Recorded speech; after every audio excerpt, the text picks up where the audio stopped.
नमस्कार साथियों। तो कैसे हैं आप लोग? उम्मीद है आप लोग अच्छे होंगे, मस्त होंगे और स्वस्थ होंगे। तो आज जो है हम आपके लिए क्लास 12th हिस्ट्री का चैप्टर 5 लेके आए हैं, जिसका नाम है यात्रियों के नजरिए। और हम जो है आपको इससे पहले इसके ऑब्जेक्टिव क्वेश्चन की वीडियो करा चुके हैं। तो अब जो है हम आपको इसमें सब्जेक्टिव क्वेश्चन कराने वाले हैं।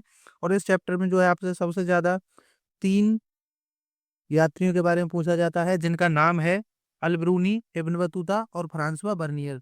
तो आइए बिना देरी के वीडियो को स्टार्ट करते हैं। तो हमारा पहला प्रश्न है, अल-ब्रूनी की जीवनी को लिखिए। तो अल-ब्रूनी एक फारसी विद्वान, वैज्ञानिक, लेखक, धर्मज्ञ और विचारक थे। उनका जन्म 973 ईस्वी में आधुनिक उज्बेकिस्तान के ख्वारिज़म में हुआ था। उनका पूरा नाम अबू रेहान मोहम्मद बिन अहमद उल ब्रूनी था। अल-ब्रूनी अब अरबी, फारसी, ग्रीक और संस्कृत भाषाओं के जानकार थे। जब 1017 ईस्वी को महमूद गजनवी ने ख्वारिज़म पर आक्रमण किया था, यानी कि अल-ब्रूनी एक फारसी विद्वान थे, वैज्ञानिक थे, लेखक थे और धर्मज्ञ थे और विचारक थे। उनका जन्म 973 ईस्वी में हुआ। कहाँ पर हुआ था? उज्बेकिस्तान के ख्वारिज़म में हुआ। और उनका पूरा नाम था अबू रेहान मोहम्मद बिन अहमद अल-ब्रूनी। और अल-ब्रूनी को जो है अरबी, फारसी, ग्रीक और संस्कृत भाषाओं का भी ज्ञान था। और जब 1017 ईस्वी में महमूद गजनवी ने ख्वारिज़म पर आक्रमण किया, तो उसे भी जो है अपना बंदी बना लिया। और वह अपने साथ कई विद्वानों को वहां से अफगानिस्तान ले आए। इसमें अल-ब्रूनी भी शामिल थे। अल-ब्रूनी को भारत में महमूद गजनवी के द्वारा 1017 से 1018 ईस्वी के आसपास लेकर आया गया था। वह भारत की संस्कृति और परंपरा के बारे में व्यापक अध्ययन करने वाले पहले मुस्लिम लेखक थे। अल-ब्रूनी ने अपनी रचना अरबी भाषा में लिखी थी। तो अल-ब्रूनी को जो है महमूद गजनवी वहां से लेके आया था अफगानिस्तान में। फिर वो जो है 1017 से 18 ईस्वी के बीच में जो है वो भारत में उसको अल-ब्रूनी के लेकर आया। और वो है, यानी कि अल-ब्रूनी जो है भारत की संस्कृति और परंपरा के बारे में व्यापक अध्ययन करने लगा। और वो जो है पहला मुस्लिम लेखक था जिसने भारत की परंपरा और संस्कृति के बारे में पहला बार अध्ययन किया। और अल-ब्रूनी ने जो अपनी किताबें लिखी हैं वो ज्यादातर अरबी भाषा में लिखी हैं। अब इसी में आता है, उन्होंने भारत की यात्रा के दौरान भारतीय जीवन के रहस्यों को उजागर करने की कोशिश की। उन्होंने भारत की सामाजिक, आर्थिक और राजनीतिक स्थितियों के बारे में लिखा। अल-ब्रूनी को भारतीय इतिहास का पहला जानकार कहा जाता है। उन्होंने कई पुस्तकें लिखी हैं। अल-ब्रूनी 1017 से 1030 ईस्वी के बीच भारत में रहे थे। और उनकी मृत्यु जो है 1048 ईस्वी में हो गई थी। तो अल-ब्रूनी जो है भारत की यात्रा के दौरान उसने जो है भारत के रहस्यों को उजागर किया और भारत की सामाजिक, आर्थिक और राजनीतिक स्थितियों के बारे में भी लिखा। और वो जो है भारतीय इतिहास का पहला जानकार था। और उसने जो है कई सारी पुस्तकें लिखी, जिनमें किताब उल उल हिंद, तारीख हिंद में जो है आपको पहले भी ऑब्जेक्ट क्वेश्चन में जो है उनके बारे में बता चुका हूँ। और वह कई बार भारत आए थे और उन्होंने यहाँ कई अवलोकन किए थे। अल-ब्रूनी ने भारत में हिंदुओं की भाषा, धर्म और दर्शन का अध्ययन किया था। उन्होंने भारत की यात्रा पर आधारित किताब तहकीक-ए-हिंद लिखी थी, जिसे किताब उल हिंद भी कहा जाता है। अल-ब्रूनी की मृत्यु 13 दिसंबर 1048 ईस्वी को गजनी में हुई थी। तो ये जो है अल-ब्रूनी की जीवनी थी या उनका जीवन परिचय था, जो कि उम्मीद है कि आपको अच्छे से समझ में आया होगा। और ये जो है आपको ज़्यादातर 5 नंबर में पूछा जाता है। अब हमारा नेक्स्ट प्रश्न है, अल-ब्रूनी के अनुसार भारत में महिलाओं की स्थिति कैसी थी? तो अल-ब्रूनी ने महिलाओं की सामाजिक स्थिति, विवाह के प्रकार, संपत्ति व उत्तराधिकार के नियम का विवरण किया है। उसके अनुसार हिंदुओं में तलाक का प्रचलन नहीं था। सती प्रथा, बहुपत्नी प्रथा, बाल विवाह आदि प्रचलित थे। तो अल-ब्रूनी ने जो है महिलाओं की सामाजिक स्थिति को भी जो है उजागर किया है, विवाह के प्रकार की भी बताए हैं, संपत्ति व उत्तराधिकारी के नियम भी बताए हैं। और उन्होंने बताया कि हिंदुओं में जो है तलाक का प्रचलन नहीं था और सती प्रथा और बहुपत्नी प्रथा और बाल विवाह का प्रचलन था। और इस प्रकार अल-ब्रूनी ने अपनी कीर्ति में भारतीय समाज के बारे में बहुत ही सजीव वर्णन दिया। उस समय भारत में जातिवाद का बोलबाला था। हिंदू समाज में बाल विवाह, विधवा विवाह निषेध, सती प्रथा और जौहर जैसी कई हानिकारक प्रथाएं थीं। अल-बरूनी ने दहेज प्रथा का जिक्र नहीं किया, लेकिन उन्होंने स्त्री धन के बारे में लिखा है। तो अल-बरूनी ने जो है बताया कि भारत में उस समय जातिवाद बहुत ज़्यादा हुआ करता था और हिंदू समाज में जो है बाल विवाह था और विधवा विवाह का निषेध था। यानी कि उसमें जो है अगर किसी स्त्री का पति मर जाता था तो उसका जो है विवाह नहीं होता था, बल्कि उसको भी जो है पति के साथ ही जला दिया जाता था।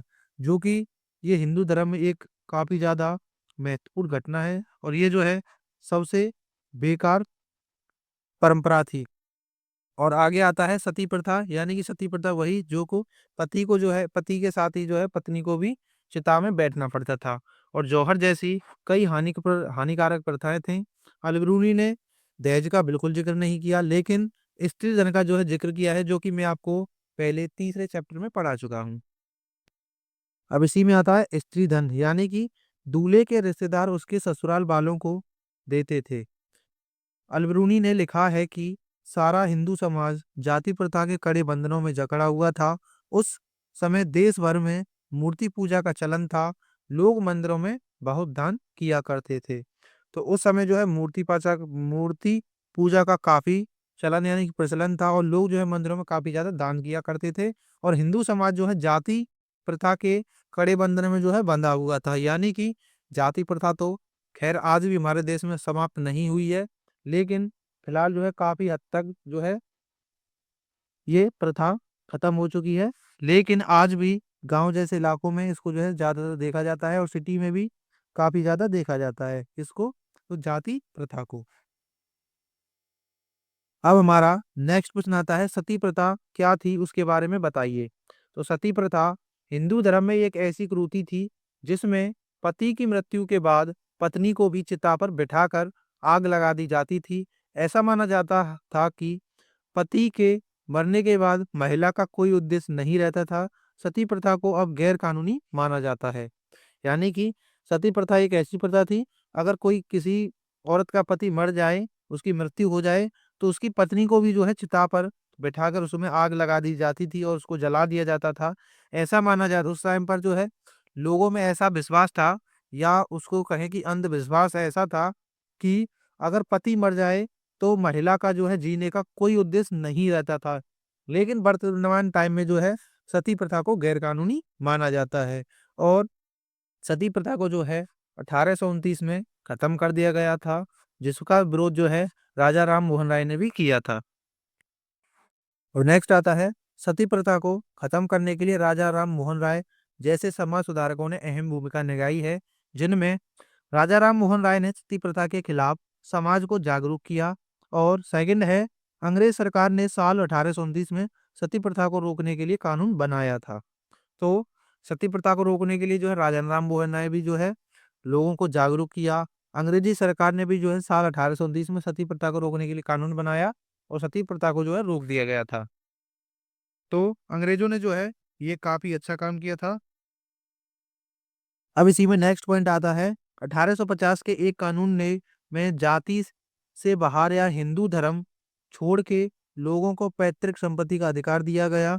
1856 के कानून में सभी विधवाओं को दोबारा शादी करने की अनुमति दी गई और सती प्रथा रोकथाम अधिनियम 1997 यानी 1987 बनाया गया। अब हमारा नेक्स्ट प्रश्न आता है इब्न बतूता की जीवनी पर प्रकाश डालिए। तो इब्न बतूता एक मोरक्को के मुस्लिम यात्री विद्वान और लेखक थे। उनका जन्म 24 फरवरी 1304 को मोरक्को के तांजियर में हुआ था। उनका पूरा नाम मोहम्मद बिन अब्दुल्ला इब्न बतूता था। इब्न बतूता को मुसलमान यात्रियों में सबसे महान माना जाता है। उन्होंने लगभग 75,000 मील यानी कि 1,20,000 किलोमीटर की यात्रा की थी। तो इब्न बतूता मोरक्को का निवासी था और उसका जन्म 24 फरवरी 1304 ईस्वी को मोरक्को के तांजियार में हुआ था और उनका पूरा नाम मोहम्मद बिन अब्दुल्ला इब्न बतूता था। इब्न बतूता को जो है मुसलमान यात्रियों में सबसे महान यात्री माना गया है और उन्होंने जो है लगभग 1,20,000 किलोमीटर की यात्रा भी की थी। अब इसी में आता है उन्होंने मक्का, सीरिया, इराक, फारस, यमन, ओमान, चीन और सुमात्रा जैसी कई जगहों की यात्रा की थी। भारत आने से पहले उन्होंने मध्य एशिया के रास्ते होकर 1333 ईस्वी में सिंध पहुंचा था। दिल्ली के सुल्तान मोहम्मद बिन तुगलक ने इब्न बतूता को काजी या न्यायाधीश बनाया था। उन्होंने अपनी यात्राओं का वर्णन अपनी किताब रिहला में किया है। तो ये जो है इनकी काफी इंपॉर्टेंट पुस्तक है, जो कि आपको ऑब्जेक्टिव क्वेश्चन में पूछ ली जाती है, लेकिन हम जो है इसको आपको ऑब्जेक्टिव क्वेश्चन में करा चुके हैं। तो इब्न बतूता ने जो है मक्का, सीरिया, इराक, फारस, यमन, ओमान, चीन और सुमात्रा जैसे कई देशों की यात्रा की थी। और भारत आने से पहले उन्होंने जो है मध्य एशिया के रास्ते होकर 1333 ईस्वी में सिंध पहुंच गए थे, लेकिन उस टाइम पर जो सिंध भारत का ही हिस्सा हुआ करता था। दिल्ली के सुल्तान मोहम्मद बिन तुगलक ने जो है इब्न बतूता को काजी बनाया था या न्यायाधीश बना दिया था, और उन्होंने अपनी यात्राओं का वर्णन भी जो है अपनी किताब रिहला में किया है। अब इसी में नेक्स्ट आता है, इब्न बतूता की किताब कई भाषाओं में अनुवाद किया गया है और आज भी दुनिया भर के विद्वान इसका अध्ययन करते हैं। मोरक्को के यात्री इब्न बतूता ने पारंपरिक इस्लामी शिक्षा हासिल की थी। उनकी शिक्षा में कानून, धर्मशास्त्र और कुरान पर जोर दिया गया था। इब्न बतूता के पिता मुस्लिम न्यायाधीश थे। तो इब्न बतूता ने की जो किताबें हैं उनका जो है कई भाषाओं में अनुवाद किया गया है, और आज भी जो है दुनिया के विद्वान इनकी किताबों का अध्ययन करते हैं। और ये इन्होंने जो है पारंपरिक इस्लामी शिक्षा को भी हासिल किया था। उनकी शिक्षा में कानून, धर्मशास्त्र और कुरान पर जोर दिया गया था। और इब्न बतूता के जो पिता थे वो एक मुस्लिम न्यायाधीश थे, और उन्होंने अपने गृहनगर तांजियर में शिक्षा प्राप्त की थी या शिक्षित किया गया था। तुगलक वंश के शासक मोहम्मद बिन तुगलक ने इब्न बतूता को दिल्ली का काजी, तो ये जो है कई लिख गया है, इसमें जो है आपको करना है काजी, तो उसे जो है दिल्ली का काजी नियुक्त किया गया था। और मोहम्मद बिन तुगलक ने इब्न बतूता को अपना राजदूत बनाकर चीन भेज दिया था, और 1347 ईस्वी में इब्न बतूता अपने देश लौट गया था। तो ये जो है इब्न बतूता की जीवनी थी, जो कि आपको 5 नंबर में पूछी जाती है। तो उम्मीद है कि आपको ये अच्छे से समझ में आई होगी। अगर आपको अच्छे से समझ में आई है तो प्लीज़ वीडियो को लाइक कर देना और चैनल को सब्सक्राइब जरूर कर लेना।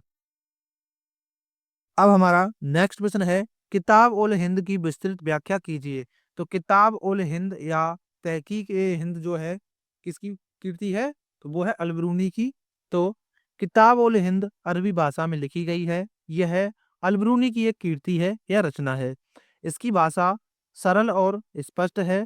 यह एक विस्तृत ग्रंथ है जिसमें धर्म और दर्शन, त्योहारों, खगोल विज्ञान, रीति रिवाजों तथा प्रथाओं, सामाजिक जीवन, भार तोल तथा मापन विधियों, मूर्ति कला, कानून, मापतंत्र विज्ञान आदि विषयों का विवेचन किया गया है। तो किताब उल हिंद में जो है आपका क्या क्या किया गया है, जिसमें धर्म और दर्शन, त्योहार, खगोल विज्ञान, रीति रिवाजों और प्रथाओं, सामाजिक जीवन और भारतोल, मापन विधियों, मूर्ति कला, कानून, मापतंत्र विज्ञान, इन सभी का इसमें जो है विवेचन किया गया है या जिक्र किया गया है।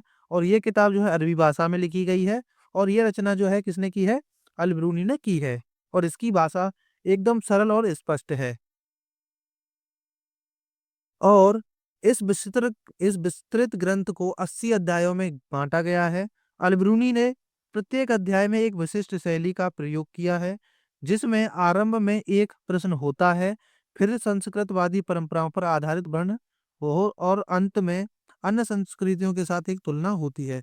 तो इस किताब को जो है 80 अध्यायों में बांटा गया है, और अल बरूनी ने जो है प्रत्येक अध्याय में एक विशिष्ट शैली का प्रयोग किया है, जिसमें आरंभ में यानी कि शुरुआत में एक प्रश्न होता है, फिर संस्कृतवादी यानी कि संस्कृति जो परंपराएं होती हैं उनको आधारित वर्ण किया गया है, और अंत में अन्य संस्कृतियों के साथ उसकी जो है तुलना की गई है।